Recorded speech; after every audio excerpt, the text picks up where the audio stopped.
Welcome back to another video of Crypto Basics. In this video, we are going to learn how to delete your Edge application on your phone.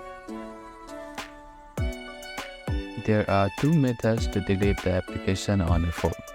First of all, long press the application and at the bottom of the options here, you can see Remove App option. Click on it. Then again click on Delete App button. After that, if you click delete again, the application will be deleted from your phone.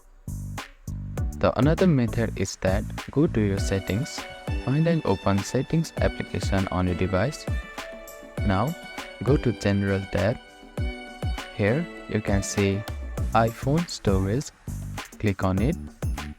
Now scroll down until you find Edge application here. You can also search for the application at the top bar here. Just type in the name of the application. You can see the Edge application popping up here.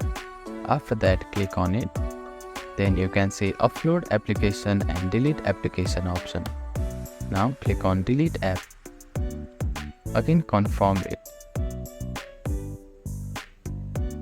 So that is how you can delete Edge application on your device.